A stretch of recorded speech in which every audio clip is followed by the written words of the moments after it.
কোনো শত্রুতামি করে এটা বাড়িতে রেখে গেছে না কোনো শত্রুতামি করে রেখে গেছে এটা আমি তো আজকে দুদিন ধরে দেখতেছি এটা ঠিক আছে, কিন্তু এটা আমি বলমনো করে ফালাইতেছি। আপনার বাড়িতেই আসলো না? এটা বাড়িতে আসলে আমরা ঘরের পাশে।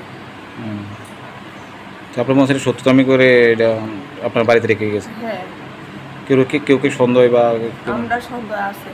আমার বাড়ির কাছে অনেক মরুল পুরা গেছে, অনেকের মরুল কমে 20-25টা মরুল পুরা দিছে। হ্যাঁ, পুলিশকে জানাইছিলেন ঘটনাটা? জানাস পুলিশকে আছে? আছে, পুলিশ কি করছে? পুলিশে তদন্ত করে নিয়েছে। এখন আপনি কি চান? যে আপনার ছেলেদের আহত বুমে আঘাতে আহত হয়েছে, আপনি কি প্রশাসনের কাছে কি দাবি করুন? হ্যাঁ, যাতে কঠোর শাস্তিও, যে কাজটা করছে হ্যাঁ যাতে ফাঁসিও আমি চাই। এটা আমার ছেলের তো আজকে এই ঘটনা হয়েছে, আরেকদিন আরেকজনের এই ঘটনা করে দিব। যে যে বুম বিতরণ আপনার বাড়িতে রেখে এসে যে ধারণা করছেন এর নামে কি থানায় কোনো মামলা করবেন? মামলা করবেন? ছেলে সুস্থ হয়ে বাড়ি যাওয়ার পর থানায় মামলা করবেন? আপনি কি ছেলে সুস্থ হওয়ার পর কি থানায় যে মামলা করবেন যে যার বিরুদ্ধে আপনার সন্দেহ হচ্ছে? হ্যাঁ,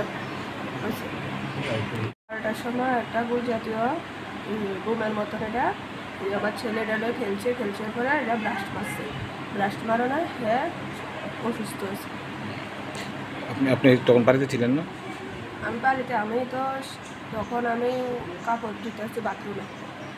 তো এরপরে সিলি দেওয়ানের যে সময়টা মোটা যখন ব্লাস্ট হচ্ছে এই সময় মনে করেন সিলিন্ডারে যেভাবে আওয়াজ ঠিক এইভাবে আওয়াজ দিচ্ছে। তো এরপরে দৌড়ে আসি এসে দিদি চুল টুল সব কিছু নিয়ে বুকের টুকের সব পুড়ে গেছে, চিল্লি দুনিয়ার মানুষ। এরপরে দিয়ে তো হসপিটালে লই আসছি। কি নাম আপনার ছেলে? দেবাসন দেবনাথ। বাড়ি কোনখানে?